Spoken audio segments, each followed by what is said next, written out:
এই মুহূৰ্তত মই উপস্থিত আছোঁ মাধৱদেৱ প্ৰতিষ্ঠিত ঐতিহাসিক ঢেকীয়াখোৱা বৰনামঘৰত আৰু পুৱাৰে পৰা হৰিনামৰ ধ্বনিৰে মুখৰিত হৈ পৰিছিল এই ঢেকীয়াখোৱা বৰনামঘৰ আৰু ৰাজ্যৰ বিভিন্ন প্ৰান্তৰ পৰা ভক্তসকলে হাতে হাতে নৈবদ্যলৈ এই ঐতিহাসিক ঢেকীয়াখোৱা বৰনামঘৰলৈ আহিছিল। মোৰ সহযোগী পৰাগে দেখুৱাইছে ইতিমধ্যে ভক্তসকলৰ সমাগমে এক দ্বিতীয় বৈকুণ্ঠপুৰীলৈ পৰ্যবেক্ষিত কৰিছে মহাপুৰুষ মাধৱদেৱ প্ৰতিষ্ঠিত ঐতিহাসিক ঢেকীয়াখোৱা বৰনামঘৰ। আৰু মই কিছু ভিতৰৰ পৰিৱেশ দেখুৱাই ল'ব বিচাৰিছোঁ। আৰু আজি যিহেতু মাধৱদেৱৰ তিৰুভাৱ তিথি, ইতিমধ্যে ভাদ মাহৰ পবিত্ৰ ভাদ মাহ উপলক্ষে ঐতিহাসিক ঢেকীয়াখোৱা বৰনামঘৰৰ চাৰিপ্ৰসংগীয়া নাম হয়। চাৰিপ্ৰসংগীয়া নামৰ উপৰিও তিথি উপলক্ষে এই তিৰুভাৱ তিথি উপলক্ষে গুৰুজনাৰ তিৰুভাৱ তিথি উপলক্ষে কিছু সময়ৰ পাছতে চাৰিপ্ৰসংগীয়া নামৰ প্ৰাক মুহূৰ্তত খোল প্ৰসংগ হ'ব আৰু খোল প্ৰসংগৰ লগতে বিভিন্ন ধৰণৰ কাৰ্যসূচী তেওঁলোকে ৰূপায়ণ কৰিব। মই সম্ভৱ যদি হয় এয়া নামঘৰৰ যি মূল প্ৰৱেশদ্বাৰ, এই প্ৰৱেশদ্বাৰৰ সন্মুখত এয়া ভক্তসকলৰ সমাগম দেখা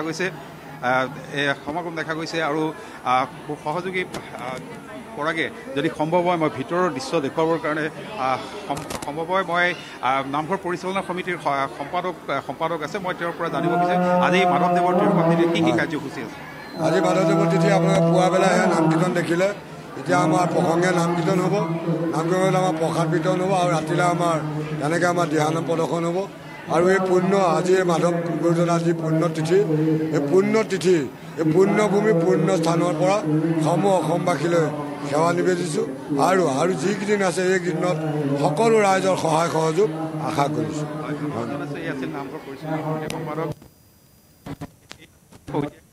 নামঘৰৰ পৰিৱেশ মহাপুৰুষ মাধৱদেৱৰ তিৰুভাৱ তিথি উপলক্ষে পুৱাৰে পৰা আচলতে ভক্তসকল আহিছে, হাতে হাতে নৈবদ্য লৈ আহিছে। পৰিয়ালৰ লগতে সমাজৰ কল্যাণৰ বাবে তেওঁলোকে বিভিন্ন ধৰণৰ নেতাসাজনৰ ওচৰত শৰণাপন্ন হৈছে।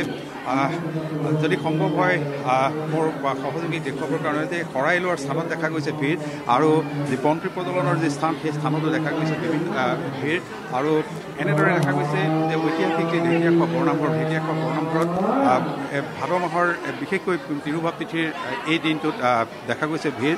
আৰু এই কথা ক'ব লাগিব যে ভাদ মাহক পবিত্ৰ মাহ হিচাপে গণ্য কৰে, যিহেতু এই ভাদ মাহতে কেইবাজনো মহাপুৰুষৰ তিৰুভাৱ ঘটাৰ উপৰিও ভগৱান শ্ৰীকৃষ্ণৰ জন্ম হৈছিল, যাৰ বাবে ভাদ মাহক পবিত্ৰ মাহ হিচাপে গণ্য কৰে। আৰু ঋতুকুমাৰ শইকীয়া, আপোনাক এই মুহূৰ্তত ধন্যবাদ জ্ঞাপন কৰিছোঁ। আপুনি ঢেকীয়াখোৱা বৰনামঘৰৰ পৰা পৰিৱেশ দেখুওৱাৰ বাবে।